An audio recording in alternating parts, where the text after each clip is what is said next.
Indira Gandhi national open university के graduation course में BHIC 131 के विषय पर हम लोग आज चर्चा करेंगे।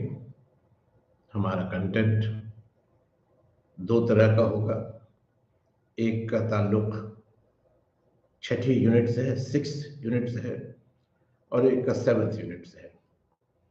आपको याद होगा कि हम लोग जब इसके पहले मिले थे क्लास में, तो हम लोगों ने यूनिट 6 के बारे में बात शुरू की थी और हड़प्पा की तहजीब के कुछ पहलुओं पर हमारी बात हुई थी।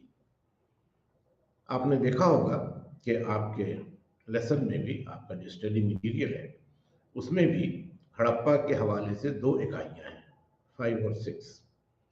और इसकी वजह यह है कि हड़प्पा की तहजीब और उसकी जो तारीख है वो काफ़ी तवील है और उसमें बहुत तरह की ऐसी तरक्की हुई है, बहुत सारे ऐसे वाक़यात हुए हैं जिनके सिलसिले में हमें काफ़ी तादाद में, काफ़ी वसी तौर पर आसार क़दीमा से शवाहिद मिलते हैं और इसीलिए उस पर गुफ्तगू ज़्यादा तफसील से होती है। तो आइए हम लोग इस पर बात शुरू करें और जहाँ तक हम लोगों ने बात की थी उससे आगे का जो मौजू है उसकी तरफ हम लोग ध्यान दें। हम लोग आज बात शुरू कर रहे हैं इकोनॉमी या मईशत से, और आप देखेंगे कि 4 बड़े एक्टिविटीज़ या 4 बड़े इंगेजमेंट से, 4 ऐसे काम थे इनके जो इनकी मईशत की बुनियाद के तौर पर थे। जिसमें पहला तो ज़राअत है, खेती बाड़ी का काम। दूसरा है सनअत व हिरफत, यानी वहाँ जो सामान बनाए जाते थे मुख्तलिफ अंदाज के। और इसमें फिर जिस काम में सबसे ज़्यादा महारत थी, बर्तन साजी या पॉटरी मेकिंग, और फिर उसके साथ जो खिलौने या टॉयज बनते थे, जो मोती या जिसे हम मनका भी कहते हैं, बीड्स बनते थे। फिर मोहरें थीं जो इस तहजीब की बहुत ही ख़ास पहचान है। तो ये सब उनके मुख्तलिफ सनअत व हिरफत के कामों में शामिल थी। फिर इनकी वसी पैमाने पर तजारत भी थी। तो इन्हीं बातों पर हम लोग आज कुछ और तफसील से गुफ्तगू करेंगे कि ज़राअत या खेती बाड़ी का जहाँ तक सवाल है, हमने गुज़श्ता क्लास में भी आपकी तवज्जो दिलाई थी कि जो एक तरक्की याफ्ता शहरी तहजीब थी उसकी बुनियाद ज़राअत पर थी, क्योंकि ज़रई पैदावार से ही जो सरप्लस हासिल होता था, अपनी ज़रूरत से ज़्यादा जो अनाज हासिल होता था, वो फिर शहरों में लाया जाता था और उसी से शहरों की जो आबादी थी उसके लिए ग़िज़ा या खुराक का इंतज़ाम होता था। इस एग्रीकल्चरल सरप्लस के बगैर आप शहरी ज़िंदगी का तसव्वुर नहीं कर सकते। तो ज़राअत बहुत अहम थी और कई तरह के अनाज के आसार या उसके ट्रेसेस अलग अलग जगहों पर मिले हैं, जिसमें जौ है, गेहूं है, चावल है, दाल के मुख्तलिफ किस्में हैं। ज़रिए एतबार से हड़प्पा की तहजीब काफ़ी तरक्की याफ्ता थी और आप जानते हैं कि इसके पहले की जो तहजीबें रही हैं वहाँ भी ज़राअत की तरक्की हो चुकी थी। तो ये एक तरह से उसी का तसलसल था, उसी की कंटिन्यूटी थी और उसकी बेहतर शक्ल थी। जो नई बात हम देखते हैं हड़प्पा की तहजीब के हवाले से, वो क्राफ्ट और इंडस्ट्री का मामला है, सनअत व हिरफत का मामला है। अब कुछ तस्वीरें हम आपके सामने रख रहे हैं जिससे आपको अंदाज़ा होगा कि वहाँ के लोगों को किस हद तक महारत हासिल थी सामानों को बनाने में या मसनूआत के सिलसिले में। ये स्लाइड जो आपके सामने अभी है, इसमें जेवरात आप देख सकेंगे, ज्वेलरी है। और इसमें जो नीचे सबसे बड़ा हार आपको नजर आ रहा है वो बड़े बीड्स का बना हुआ है, मनकों का बना हुआ है। फिर आप देखेंगे बीच में आपके स्क्रीन के बाएं तरफ बीड्स हैं, बीड्स का हार है, ब्लू और ग्रे और ब्राउन जैसे रंग है।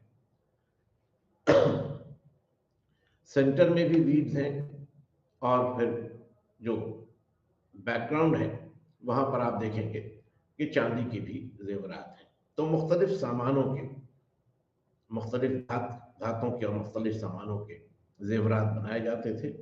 और आप खुद ही अंदाज़ा कर सकते हैं कि जेवरात के होने का मतलब है कि वहाँ का ये ख़ास तबका माशी तौर पर, माली तौर पर खुशहाल था और जेवरात की वहाँ लोगों को तलब थी, उसका एक डिमांड था। इसके बाद हम लोग देखेंगे कुछ और नमूनों को, उनके सनत और हिरफत के। और ये जो नमूने हैं ये मट्टी के बने हुए सामान हैं। आपके सामने जो स्लाइड है उसमें आप देखेंगे एक बैलगाड़ी बनी हुई है और आप देखेंगे कि इनके काम का कितना नफीस अंदाज है।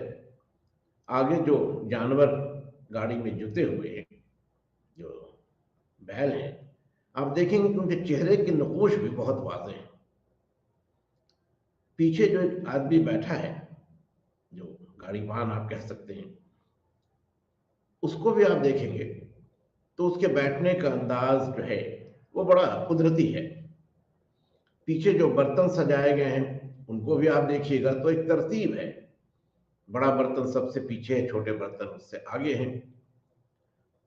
तो ये एक सलीका असल जिंदगी की सूरतों को मट्टी में, मट्टी के बने खिलौनों में ट्रांसफर कर देने की, उसमें उसकी अक्कासी कर देने की, ये एक बड़ी कामयाबी थी उस जमाने के मट्टी के बर्तन के बनाने वाले लोगों की। आप जो चक्का देखेंगे इस गाड़ी का वो भी दिलचस्प है, इसमें स्पोक्स नहीं है, ये एक कंप्लीट स्ट्रक्चर है इसका। और यही बात भी आप कहना चाहेंगे कि इसमें जो एक्सल आप देख रहे हैं वो इस तरह से फिक्स्ड होता था कि इन खिलौनों को बच्चे बाकायदा चला सकते थे, ये चक्के घूमते थे, स्टैटिक नहीं थे। तो कितनी बारीकी से और कितने अच्छे अंदाज से ये खिलौने बनाए जा रहे थे, इससे भी आपको अंदाजा होगा कि कितनी महारत लोगों को थी इस फन में। खिलौनों के और भी कई नमूने हैं और हम आप इनके बारे में भी कहेंगे। ये जो नमूने हैं आप देखेंगे कि इनका रंग थोड़ा मुख्तलिफ है। एक लफ्ज आपने पढ़ा होगा, टेराकोटा। टेराकोटा हम लोग उस मट्टी के लिए कहते हैं जिससे बने हुए सामान आग में पकाए गए। तो fire baked clay objects terracotta है। और यहां जो आप देख रहे हैं टेराकोटा के खिलौने हैं, जानवर आप देखेंगे, एक तरफ एक परिंदा है, पीछे उसी गाड़ी का एक दूसरा नमूना है। इसमें आप देखेंगे कि जो इसका एक्सल है वो चक्के के बाहर बहुत नुमाया तौर पर नजर आ रहा है। कमी इसमें यह है कि जो बैलों को गाड़ी से जोड़ने वाला जो हिस्सा था, जो बैलों के कंधे का जुआ था, वो यहाँ पर नहीं है। मगर आप देखेंगे कि बैलों की जो गर्दन बनी हुई है उसके बीच में वो सुराख है जिसके जरिए ये जुआ जानवरों के कंधे पर रखा जाता था। तो उसकी भी अक्कासी है इस खिलौने में। और ये खिलौना जो है ये टेराकोटा का है, ये मट्टी को फिर आग में पकाकर बनाया गया है, जिससे कि इसमें एक मजबूती आती थी और इसमें एक क्या कहिए उसको आप सब, एक इंड्योरिंग वैल्यू इसका होता था। ये जल्दी खराब या बर्बाद नहीं होता था, टूटता नहीं था। तो आम कच्ची मट्टी के खिलौनों या सामान के मुकाबले में ये पकी हुई मट्टी के जो सामान थे वो बेहतर शक्ल में थे। इसी टेराकोटा की एक मिसाल आपके सामने और भी है, ये बर्तनों की शक्ल में है। और इससे आपको अंदाजा होगा कि कितने अलग अलग डिजाइन के, कितने अलग अलग तर्ज के बर्तन बनाए जा रहे थे। बड़ा जार भी है, एक मटका भी है, छोटा बर्तन भी है। तो ये सारी चीजें दो बातों की तरफ इशारा करती हैं। एक तो सन्नाई में महारत, जो स्किल है उनकी, और दूसरी ये कि लोगों के रहन सहन के जो तरीके रहे थे, जिस तरह के चीजों का वो इस्तेमाल करते थे, बर्तन हो या खिलौने हो, उसके बारे में भी इन आसार को देखकर, जो तस्वीरें आपके सामने हैं, ये आसार कदीमा की हैं, इन आसार को देखकर आप इनके मुतालिक भी अंदाजा कायम कर सकते हैं। ये तो मैशत की बात थी। इसके बाद एक और पहलू है जहां हम उस वक्त के समाज के बारे में, उस वक्त जो वहां का माशरा था, उसके बारे में बात करेंगे। हमने आपसे ये कहा था कि जो मोहनजोदारो के शहर का प्लान है, उससे ये वाज़ेह हो जाता है कि दो तबके समाज में थे। एक जो अशराफिया का तबका था, जो एलिट था या रूलिंग क्लास था, वो लोग जिनके हाथ में इक़्तिदार था, और एक वो लोग थे जो आम लोग थे, जो अवाम थे, कॉमन पीपल थे।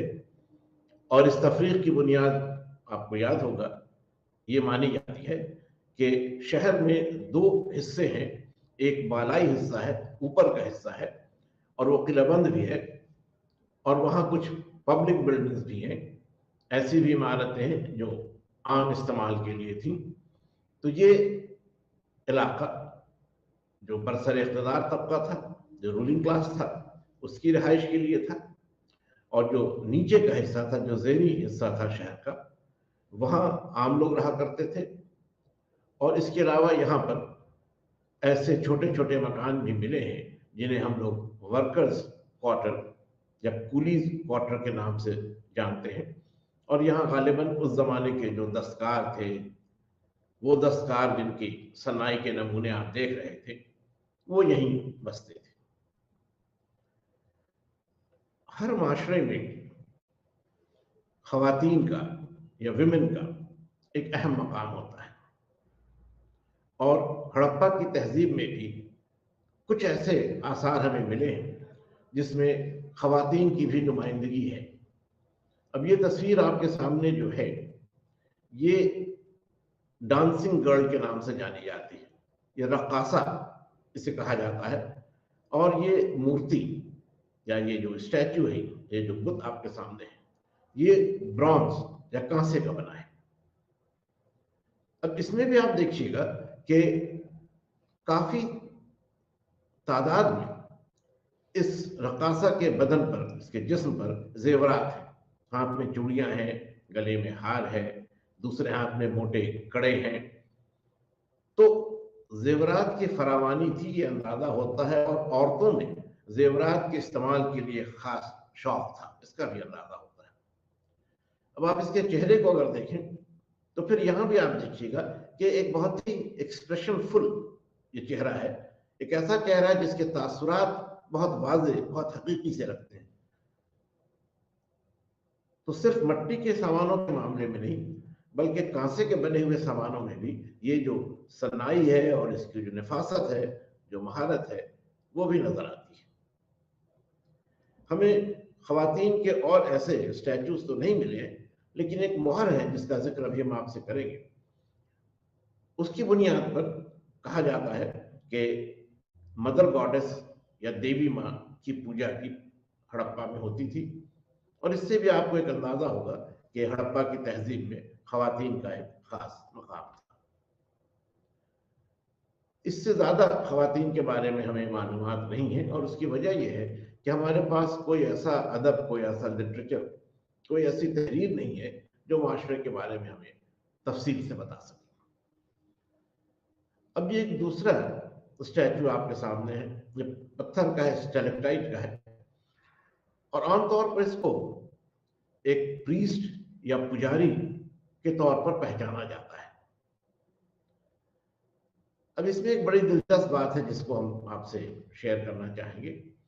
आप देखेंगे कि इसके कंधे पर एक चादर है, जो हिस्सा नजर आ रहा है गले और कंधे के बीच, उसमें आप देखेंगे कि एक चादर है जिसको लपेटे हुए है और उस चादर पर कुछ फूल जैसे डिजाइन्स बने हैं। आपको ये जानकर हैरत होगी कि आज तक यानी हमारी इस 21वीं सदी में भी सिंध में जो एक खास अंदाज की चादर बनती है उसको वहां अजरक कहते हैं। अजरक, ये अजरक जो बनती है बड़ी रंगीन होती है, लाल और ब्लू, बहुत सारे रंगों का इस्तेमाल होता है और वो खास मौकों पर लोगों को तोहफे के तौर पर दी जाती है। उस अजरक के डिजाइन्स, उस पर जो प्रिंट होती है वो बिल्कुल जो कहते हैं एग्जैक्टली वही है जो आप इस मुजस्मे में, इस स्टैचू में देख रहे हैं। तो कंटिन्यूटी क्या है आप इसको देखिए। 2500 बीसी से लेकर 2000, बल्कि आप कहिए कि 21वीं सदी तक ये जो लंबा अरसा है, इसमें ये एक ऐसा तसलसल है जो आपको नजर आएगा। कम से कम लिबास के मामले में जो वहां पर लिबास बनता था, उसमें जो छपाई होती थी उस मामले में। इस तस्वीर में वो नुमाया तो नहीं है, लेकिन जो पुष्ट है इस मुजस्मे के सर का जो पीछे का हिस्सा है उसमें उसके बाल एक जूड़े के तौर पर, क्वाइफर के तौर पर बंधे हुए हैं। और आप देखेंगे कि आगे पेशानी के ऊपर भी कोई ऐसा पट्टा या कोई ऐसा रिबन है जिससे उसके बालों को एक तरतीब दी गई, उनको सजाया गया है। इन बातों को कहने से मेरा मकसद सिर्फ ये है कि आपको ये अंदाजा मिल सके कि कितने बारीक अंदाज में, कितने नफीस अंदाज में तस्वीर कशी होती थी। तस्वीर कशी से मेरा मतलब पेंटिंग नहीं है, बल्कि जो मूर्तियों में या खिलौनों में जो इंसान दिखाए जाते थे, जो जानवर या परिंदे दिखाए जाते थे, उनकी कितनी अच्छी और कितनी खूबसूरत नुमाइंदगी होती थी, ये हम आपसे कहना चाह रहे थे। हमने आपसे मोहरों के बारे में कहा था और कुछ नमूने मोहरों के अभी आपके सामने स्क्रीन पर हैं। हमने दो वजह से इसको कहा था। एक तो ये कि ये जो मोहरे हैं ये हड़प्पा की तहजीब की बहुत ही खास, एक तरह से पर्टिकुलर स्पेसिफिक फीचर के तौर पर है। इस तरह की मोहरें आपको उस जमाने में दुनिया की किसी भी तहजीब में नहीं मिलेगी। बिल्कुल एक स्पेशल फीचर है, खास सूरत है यहां। अब इन मोहरों में आप देखेंगे कि कई जानवर दिखाए जा रहे हैं। यूनिकॉर्न है, अगर ऊपर के कतार में आप बिल्कुल दाहिनी जानिब जो इमेज है उसको देखें तो आपको यूनिकॉर्न नजर आएगा। अब यूनिकॉर्न भी एक अजीब जानवर है जिसके बारे में जिक्र हड़प्पा की तहजीब में तो मिलता है। उसके नीचे आप देखिएगा तो हाथी की एक तस्वीर है, उससे बगल में आप देखिएगा तो एक सींग वाले जानवर की तस्वीर है जिसे हम लोग हम्प्ड बुल या कुबड़ वाले सांड के तौर पर पहचानते हैं। इसके बाद आप देखिएगा तो एक इंसान है जो दो तरफ दो शेरों को अलग कर रहा है। नमूने बहुत सारे हैं। मेरा मकसद आपके सामने ये बताना है कि इन मोहरों से आपको उस फौना के बारे में, यानी उस जमाने के जो हैवान थे, परिंदे थे, उनके बारे में भी जानने का एक जरिया मिलता है। क्योंकि जिन जानवरों से वो लोग वाकिफ थे, जिनसे उनका एक ताल्लुक रहा था, बहुत सारे इसमें डोमेस्टिकेटेड भी थे। यहाँ जो तस्वीरें उसमें कोई डोमेस्टिकेटेड एनिमल नहीं है, ऐसा नहीं जिसको घरेलू जानवर कहा जाए या पोसा हुआ जानवर कहा जाए। लेकिन घरेलू जानवरों की भी, डोमेस्टिक एनिमल्स की भी तस्वीरें मिलती हैं, उसकी छोटे छोटे स्टैचुएट्स मिलते हैं टेराकोटा के।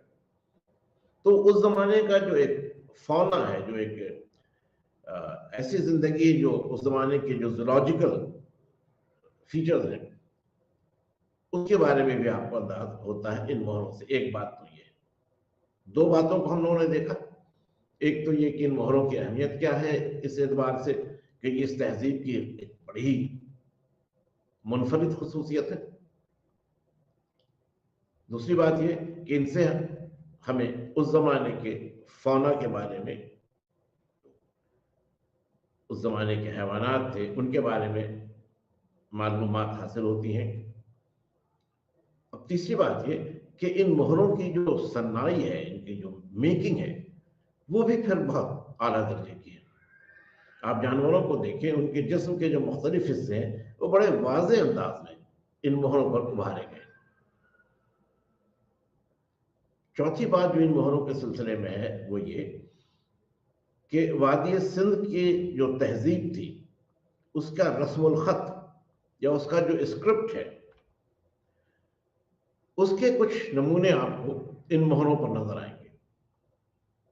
मोहरों में आप देखेंगे तस्वीरें हैं, और तस्वीरों के अलावा ऊपर में या किनारे में कुछ निशान बने। ये निशान हड़प्पा तहजीब के रस्मुल खत को दिखाते हैं। अब उस रस्मुल खत का एक दूसरा स्लाइड आपके सामने है, जिसमें आपको अंदाजा होगा कि कितने अलग अलग तरह के खतूत, कितने अलग अलग तरह के नक़ूश इस रस्मुल खत में शामिल थे। और आमतौर पर यह माना जाता है कि ये पिक्टोग्राफिक रस्मुल खत है, ऐसा रस्मुल खत जिसमें तस्वीरों के जरिए या तस्वीरों को अलामत के तौर पर इस्तेमाल करके उनके जरिए अपनी बातों को या अपने ख्यालों को जाहिर किया गया है। दुश्वारी सिर्फ ये है कि इस रस्मुल खत को हम लोग पढ़ नहीं सके। इसलिए नहीं पढ़ सके हैं कि आप देखिएगा मोहरें जो हैं उन पर कुछ नक़ूश हैं, मगर ये इतने मुख्तसर हैं कि इनको पढ़ करके और इनसे कोई जुमला बना करके या इनके माने को समझने की कोई कोशिश कामयाबी से अब तक मुमकिन नहीं हो सकी है।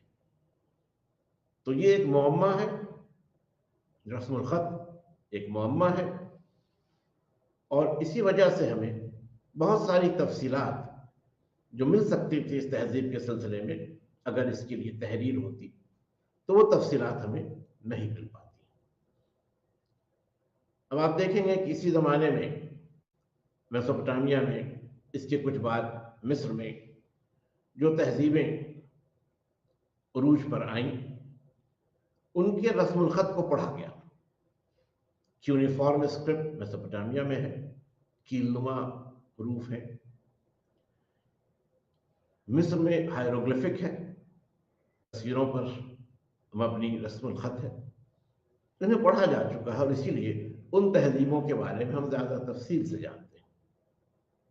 मगर हड़प्पा में ये एक कमी है। मुहक्किकीन के लिए, जो रिसर्च करने वाले हैं, जो माहिरान आसार कदीमा हैं, उनके लिए ये एक बड़ा मसला है, क्योंकि इनके पास रस्मुल खत को पढ़ने का कोई ज़रिया नहीं है। इसलिए बहुत सारी चीज़ें वाज़ेह तौर पर हम जानने से कासिर हैं। अब एक और पहलू की तरफ हम लोग तवज्जो दें, मजहब के बारे में हम लोग थोड़ा सा देखें। आप जानते हैं कि कोई भी जो माशरा होता है, महज़ब हो या गैर महज़ब भी क्यों ना हो, उसमें एक तसव्वुर मजहब का जरूर होता है। मजहब से मुराद ये है कि किसी ऐसी कुव्वत, किसी ऐसी ताकत का तसव्वुर जो आपको नुकसान भी पहुंचा सकती है और आपको फायदा भी पहुंचा सकती है। ये बिल्कुल इब्तिदाई चीज है। फिर तफसीलात आगे आती हैं, गुनाह का और सवाब का तसव्वुर और आखिरत और दुनियावी जिंदगी, ये सब बात की चीजें। लेकिन बिल्कुल बुनियादी तौर पर जो मजहब है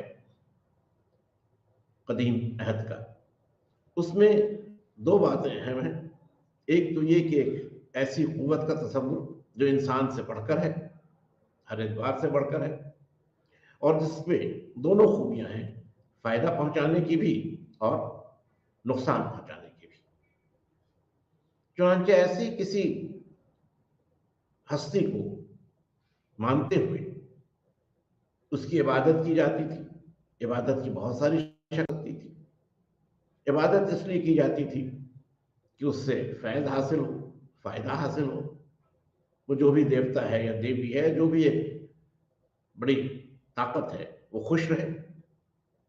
और इबादत इसलिए भी होती थी कि अगर वो खुश रहेगा तो फिर वो मेहरबान रहेगा और वो कोई सज़ा नहीं देगा, कोई नुकसान उससे नहीं पहुंचेगा। तो शुरू में तो मज़ाहिर कुदरत की ही इबादत होती रही। सूरज है, चांद है, नदियां हैं, जो आप कहिए कि दरख्त है, जानवर भी हैं, ये सारे जो मज़ाहिर कुदरत हैं, इन सबको इब्तदा में इंसान ने पहचाना और इनकी अहमियत को पहचाना और उस तरह से इबादत का सिलसिला शुरू हुआ।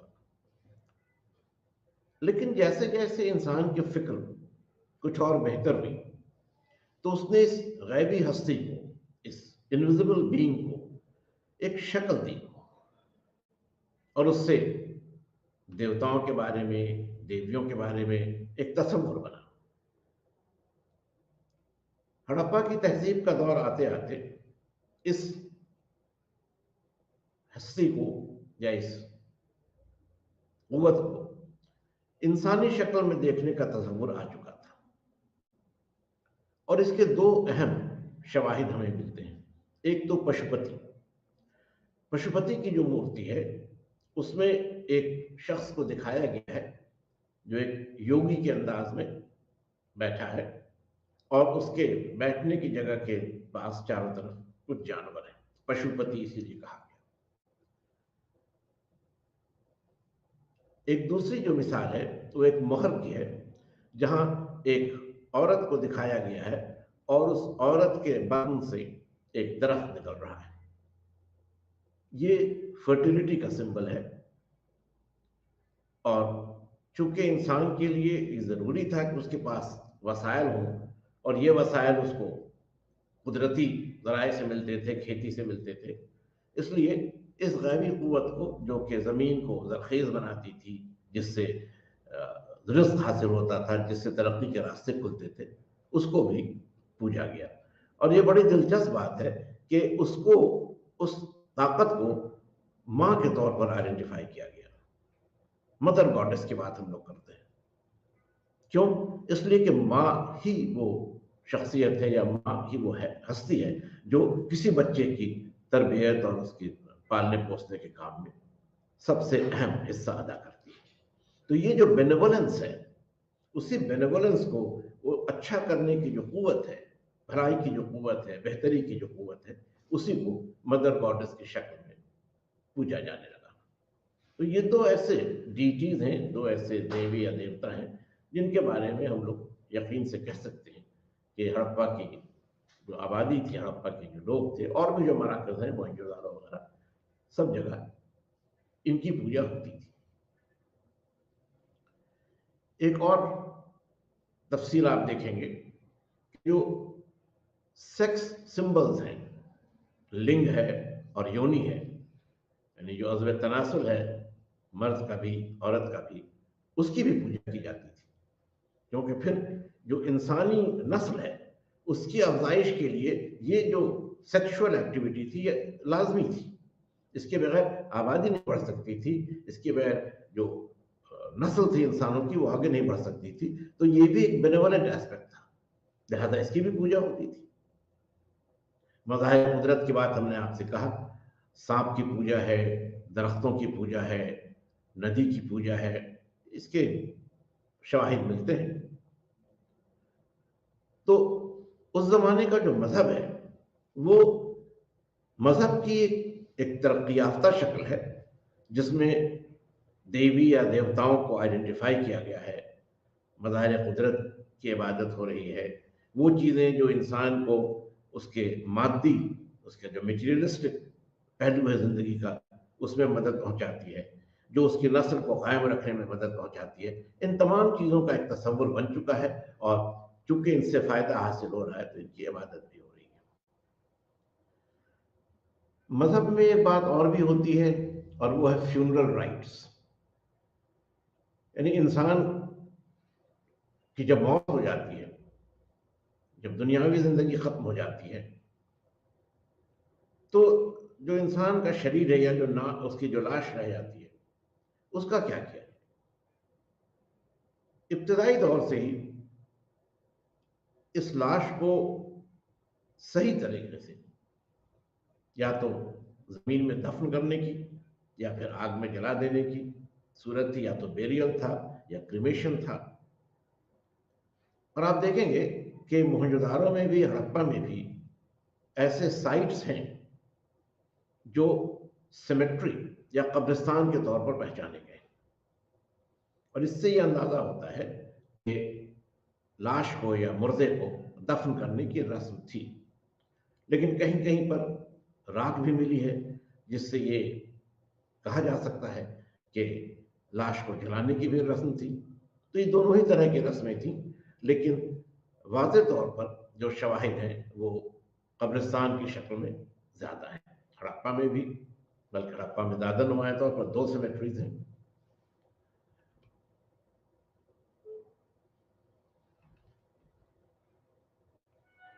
अब हम लोग आखिरी मौजू की तरफ रुख करेंगे। हड़प्पा की तहजीब का ज़वाल क्यों हुआ, कैसे हुआ, या उसके क्या असबाब थे, इस पे हम लोग थोड़ी सी बात कर लें, इससे पहले कि हम लोग दूसरे मौजू की जानिब बढ़े। कि हड़प्पा की तहजीब के बारे में जो सबसे पहले अव्वलीन जो वजाहत दी गई थी वो ये थी कि इसका ज़वाल बैरूनी हमले के नतीजे में हुआ, फॉरेन इन्वेजन हुआ। और इसकी तफसील यूं बताई गई कि वस्त एशिया से, सेंट्रल एशिया से एक नए लोग जो एरियंस या आर्य कहे जाते हैं, ये हिंदुस्तान में दाखिल हुए और इनके पास बेहतर फौजी सलाहियत थी, बेहतर असलहा था, बेहतर ज़राए थे आने जाने के, ट्रांसपोर्ट के लिए।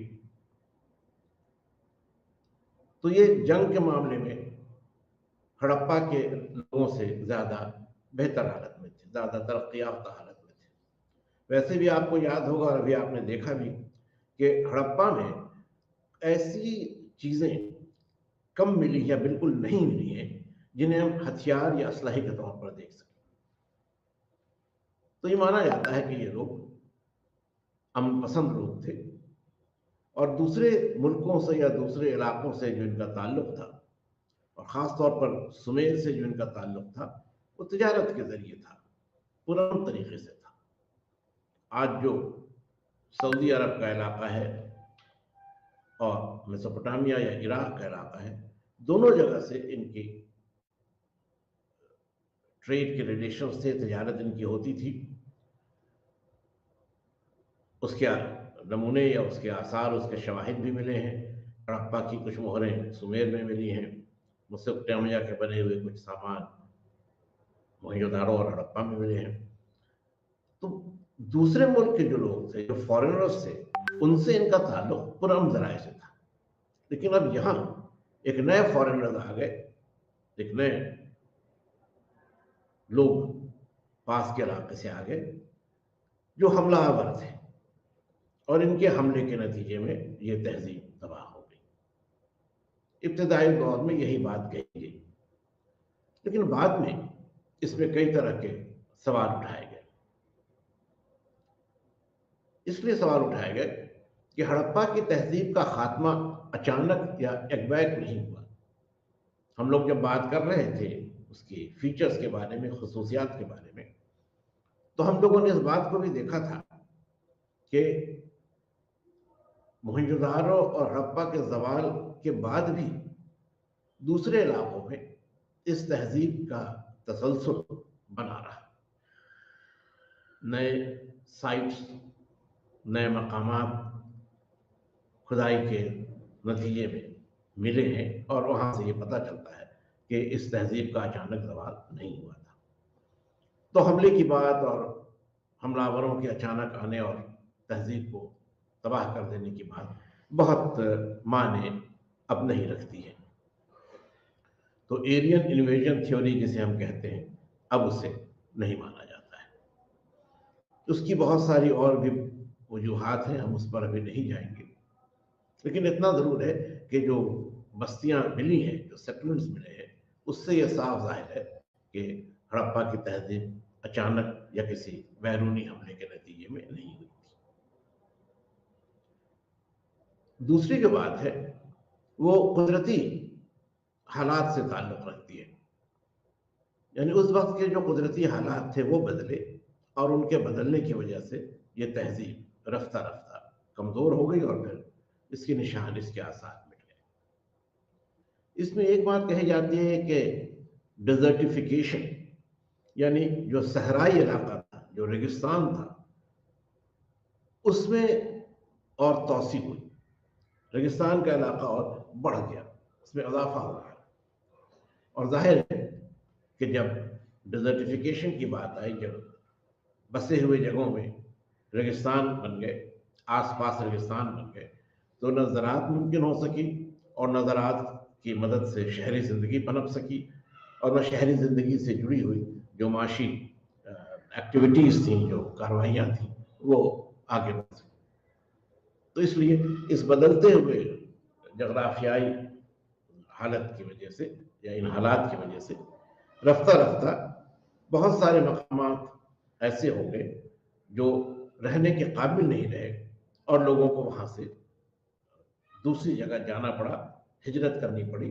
और ऐसे शहर जहाँ से लोग हिजरत करके दूसरी जगहों पर चले गए, उनका ज़वाल हो गया।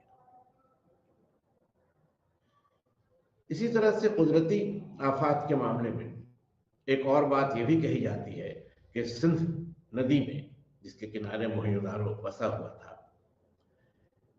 एक सैलाब आया, एक बहुत बड़ा सैलाब आया, मेजर फ्लड आया, और उसने इन शहरों को मुतासिर किया। ये शहर बर्बाद हुए और लोग यहाँ से दूसरी जगह पनाह लेने के लिए चले गए। कुछ लोग ये भी कहते हैं कि ये शहर जलजले के नतीजे में तबाह हो गया, अर्थक्वेक की वजह से तबाह हो गया। क्योंकि एक दिलचस्प बात यहां फिर आपसे कहें, मोहनजोदारो में कई जगह पर ऐसे सबूत हैं जहां लगता है कि लोग बैक वक्त मर गए। एक घर में कई मुर्दों के जो जो कंकाल रह गए हैं, जो स्केलेटन्स रह गए हैं, वो मिले। एक ऐसा भी स्केलेटन मिला जिसको देखकर लगता है कि घर से बाहर जाने की कोशिश कर रहा था और दरवाजे के पास जो चौखट है उसके पास वो गिरकर मर गया। इसके बारे में शुरू में लोगों ने कहा कि यह हमले का नतीजा था। जब हमलावर आए तो लोग भागने लगे जान बचाने के लिए, और इसमें लोग मरे, और कहीं कहीं पर बड़े तौर पर कत्ल हुआ, बहुत सारे लोग। अब ये कहा जाता है कि ये नेचुरल कैलेमिटी का भी सबूत हो सकते हैं। अचानक जलजला आया, लोग मर गए, जान बचाने की कोशिश में बाहर निकल रहे थे लेकिन दबकर मर गए। कुदरती आफात के बारे में अब ज्यादा तवज्जो दी जा रही है, और इसमें सहरा में इजाफा एक सबब है, सहरा जलजला एक सबब है। मुमकिन है सभी असबाब का मिला जुला असर रहा हो, लेकिन ये तय है कि कुदरती आफात के ही नतीजे में इस तहजीब का जवाल हुआ। जो आखिरी नुक्ता हमारे सामने है वो ग्रेजुअल डिके, बतदरीज जवाल का अमल है। जैसा आपसे हम कह रहे थे कि अचानक इस तहजीब का जवाल नहीं हुआ। जो बड़े और तरक्की याफ्ता मराकज़ थे वो रफ्ता रफ्ता वीरान हो गए, लेकिन यहाँ से जो लोग थे वो हिजरत करके दूसरी जगहों पर गए, और वहाँ उन्होंने अपनी अपनी बस्तियाँ बसाई, और इस तरह से इस तहजीब का तसलसल आगे की सदियों में भी बना रहा। हाँ, इतना ज़रूर है कि जो आला दर्जा हम देखते हैं मोहनजोदारो या हड़प्पा में शहरी ज़िंदगी का, और उससे जुड़ी हुई जितनी मालूमात हमें है, उस तरह की बेहतर सूरत हाल के बारे में हमें दूसरे मकामों से बहुत कम सबूत मिलते हैं। ये कहना गलत नहीं होगा कि हिजरत के बाद जो नई बस्तियां बसी उनमें वो आला पैमाना नहीं रहा जो मोहनजोदारो या हड़प्पा में था। तो लेटर हड़प्पा जो फेज है, माबाद हड़प्पा का जो दौर है, बल्कि अवाखिर हड़प्पा का जो दौर है, उसमें इस तहजीब में जवाल के वाज़ेह आसार नजर आते हैं। तहजीब कमजोर पड़ने लगती है और रफ्ता रफ्ता इसका खात्मा हो जाता है। तो इस बात को हम लोग अगर देखें तो ये यकीन के साथ कहा जा सकता है कि किसी भी दूसरी तहजीब की तरह हड़प्पा की तहजीब का भी बतदरीज ज़वाल हुआ। इससे आगे की बात अब हम लोग करें।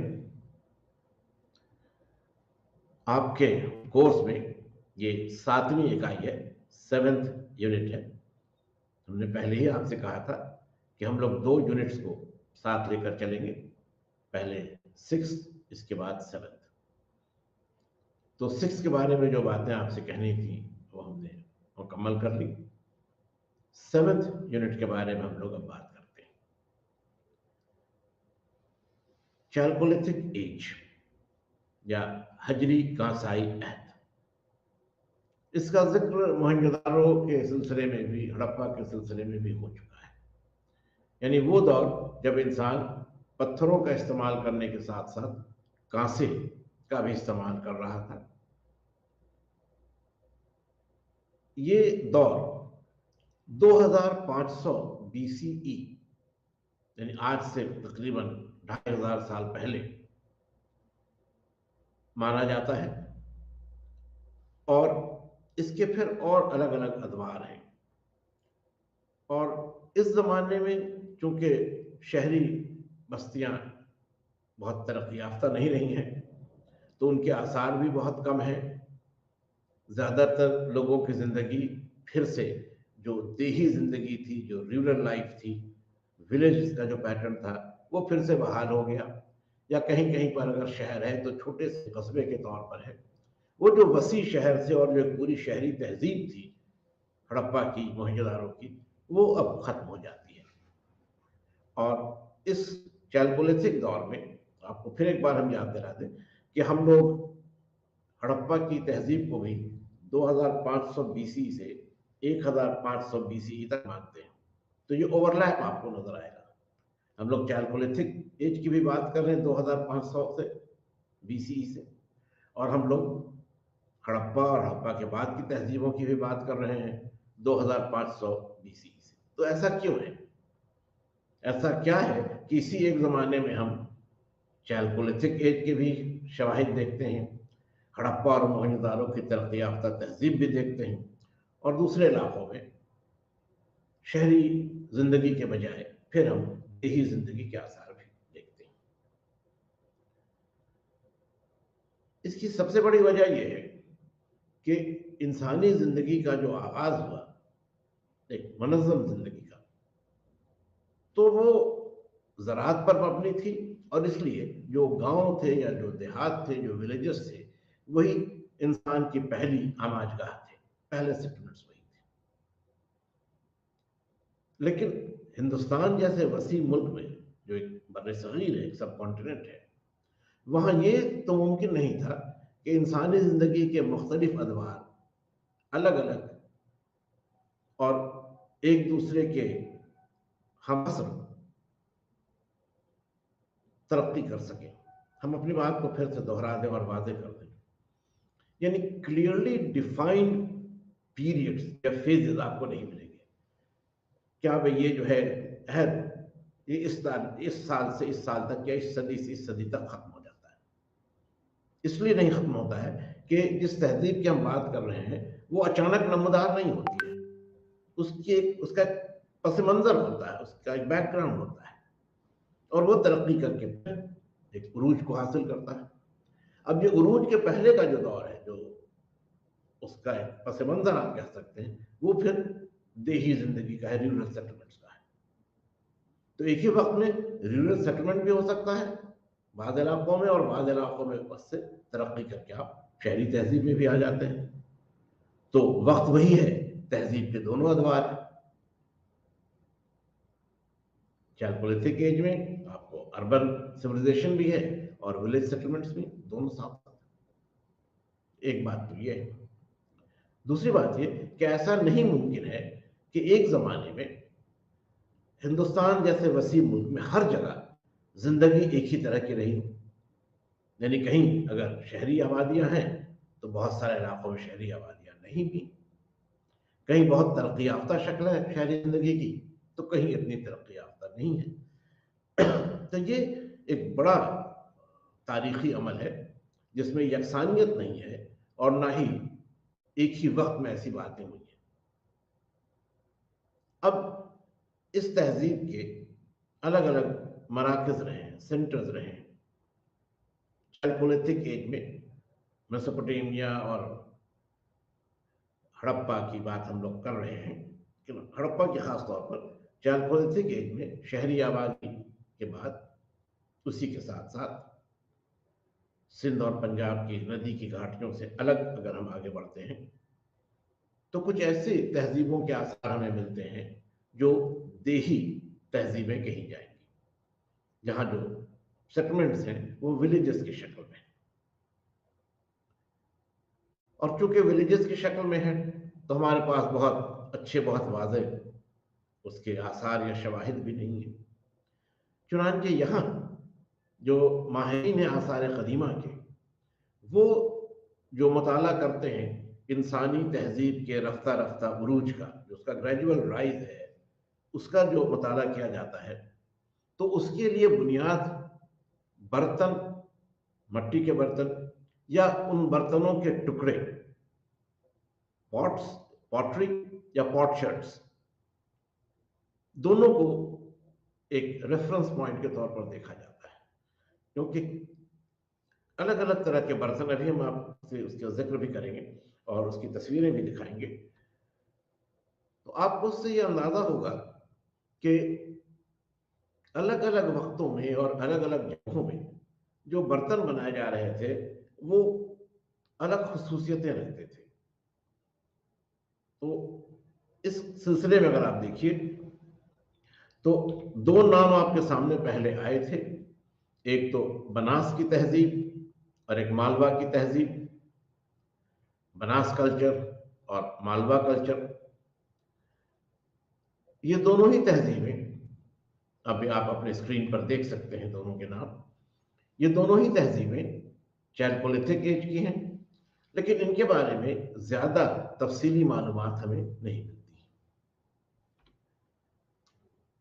अब हम आपसे जो दूसरे दौर के बारे में कह रहे थे कि जहां से हमें बर्तनों या बर्तनों के टुकड़ों के तौर पर, पॉटरी या पॉटशर्ट्स के तौर पर आसार मिलते हैं, उसमें जो सबसे पहला या इब्तदाई दौर है वो गेरुआ रंग के बर्तनों का है या ऑक्रिक कलर्ड पॉटरी का है।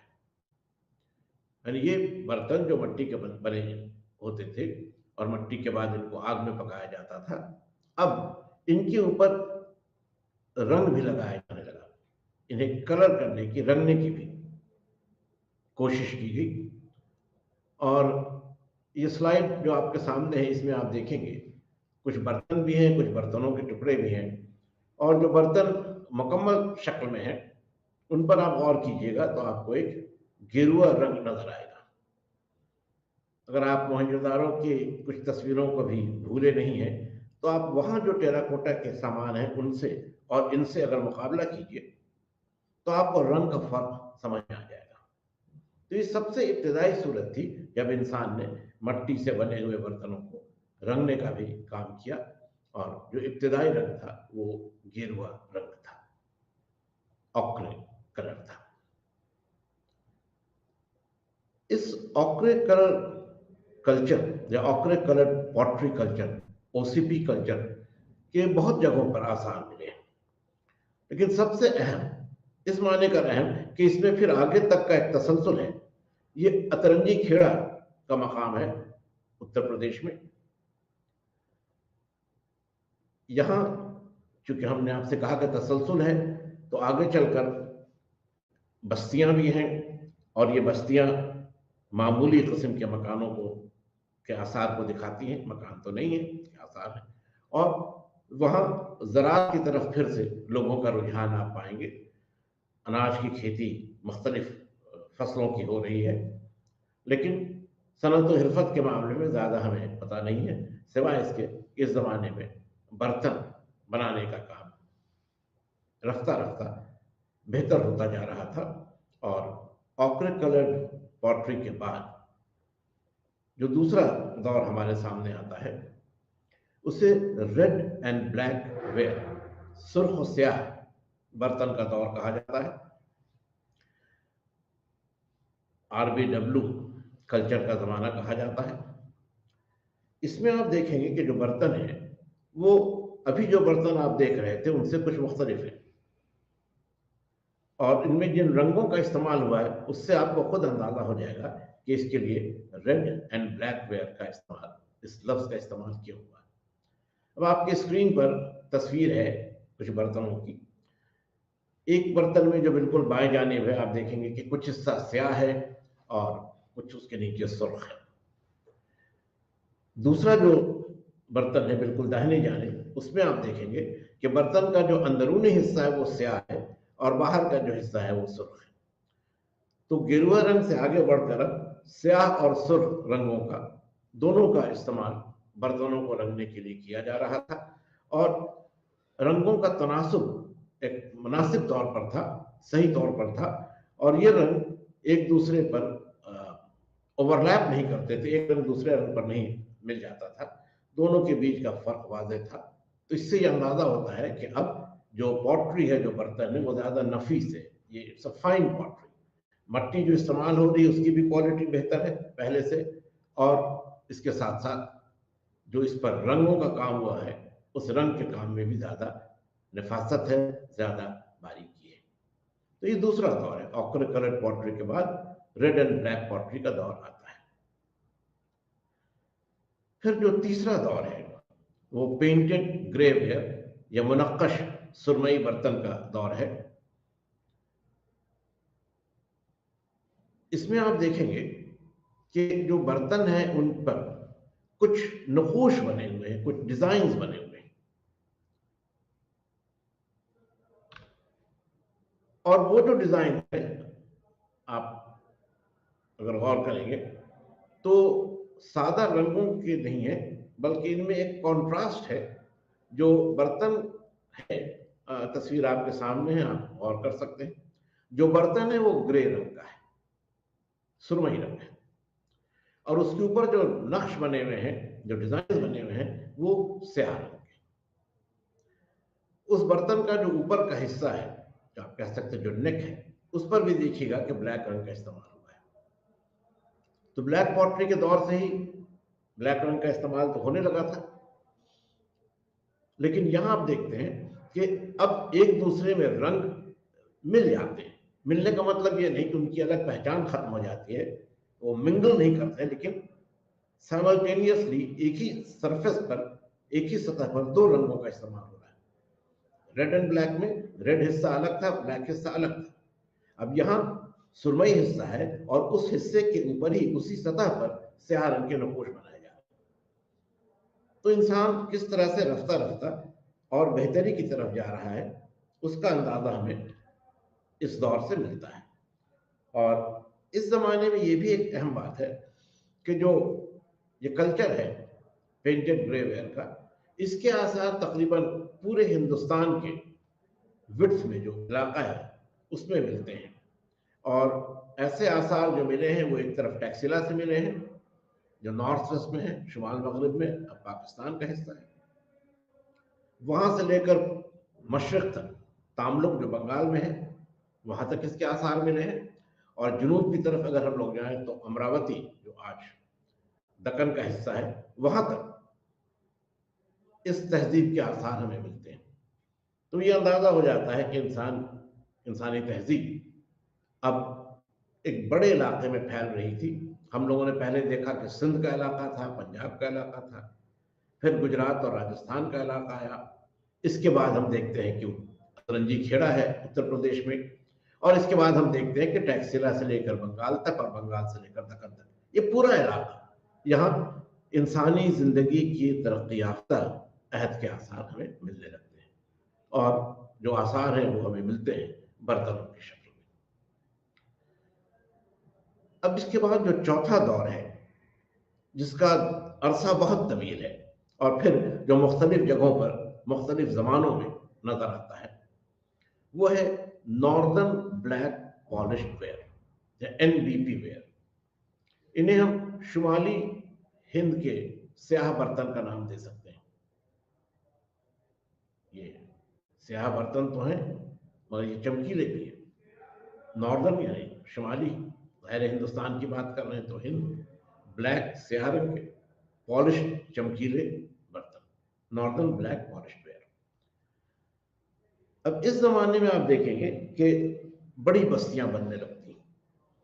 अभी बड़े शहर नहीं है मगर जो बस्तियां हैं, जो सेटलमेंट्स हैं, उनका जो रकबा है, उनका जो एरिया है वो काफी वसी हो जाता है। और इसकी जो बेहतरीन मिसाल है, जो सबसे अहम इसका मरकज है, वो कौशाम्बी है। कौशाम्बी भी एक आर्कोलॉजिकल साइट है उत्तर प्रदेश में, और वहाँ नॉर्दर्न ब्लैक फॉरेस्ट वेयर के ज़माने की जो बस्तियाँ हैं का सबसे अहम और सबसे वसी सबूत हमें मिलता है। काफ़ी बड़े इलाके में ये बस्ती है। अच्छा, इसमें और पहले के अदवार की तरह मट्टी के सामान तो बन ही रहे हैं, टेराकोटा ऑब्जेक्ट्स हैं, और ये टेराकोटा ऑब्जेक्ट्स ज़्यादा नफीस है। इसमें जो पॉलिश है, उस पॉलिश के साथ अनेक चमक आ जाती है। अब तक सिर्फ रंगों का इस्तेमाल हो रहा था, अब रंगों पर एक चमक आ जाती है, पॉलिश आ जाती है, एक नया फीचर बढ़ जाता है। और उससे भी दिलचस्प बात यह है कि यहाँ सिक्कों के आसार मिले हैं, कॉइन्स मिले हैं। ये कॉइन्स पंच्ड मार्क कॉइन्स के तौर पर जाने जाते हैं। पंच मार्क का मतलब यह है कि किसी टुकड़े पर, वो हो सकता है मट्टी का हो सकता है चांदी का हो सकता है कॉपर का हो, मट्टी तो बहुत कम है लेकिन कॉपर हो या चांदी हो, एक टुकड़े पर उसके कुछ निशान ठप्पे के तौर पर बना दिए जाते हैं, और उससे उसका वैल्यू या उसका एक्सचेंज रेट है वो तय हो जाता है। ये उन सिक्कों से मुख्तलिफ हैं जो हमें बाद के दौर में मिलते हैं। ऐसे सिक्के जो टकसाल में बनाए गए हैं, जो एक खास शक्ल के बने हुए हैं, उनका एक अपना स्टैंडर्ड फॉर्म है, कंटेंट है। वैसे नफीस सिक्के तो ये नहीं है, मगर सिक्के हैं, और इन सिक्कों की मदद से जाहिर है कि तिजारत का भी काम हो रहा था। तो इंसानी जिंदगी का ये जो दौर है, जो 2500 BC से लेकर BCE से लेकर तकरीबन 500 BCE तक फैला हुआ है, 2000 साल का ये अरसा है। इसमें मुख्तलिफ मकामात पर मुख्तलिफ तर्ज जिंदगी के आसार, इंसानी तर्ज जिंदगी के आसार हमें मिलते हैं, और इन्हें हम लोग इस तौर पर देखते हैं कि बतदरीज किस तरह इंसान ने अपने हुनर को, अपने सलाहियतों को बेहतर बनाया। और इसका जो हमें एविडेंस मिलता है, इसका जो हमें सबूत मिलता है, वो उस जमाने के बर्तन साजी के फन से है, पॉटरी मेकिंग की टेक्निक से है, और इसी के जरिए हम लोग उस तहजीब के बारे में मताला करते हैं और उसके आसार के बारे में कुछ नताइज निकालने की कोशिश करते हैं। तो आज हमने आपके साथ अभी तक जो गुफ्तगू की है, वो हड़प्पा के बाद जो चैलकोलिथिक बस्तियां हैं पूरे हिंदुस्तान के मुख्तलिफ इलाकों में, उनके बारे में हमने आपसे बात की है। आज हम लोग यहीं तक बात करेंगे। आपके तवज्जो के लिए आपका शुक्रिया। हम लोगों का जो दूसरा सेशन होगा, इसके बाद जो फिर हम आपसे बात करेंगे, तो हम आपसे आयरन एज के बारे में बात करेंगे, अहद आहन, वो दौर जब इंसानों ने कांसे से आगे लोहे का इस्तेमाल शुरू कर दिया, और जाहिर है कि तरक्की की एक ज़्यादा बेहतर शक्ल।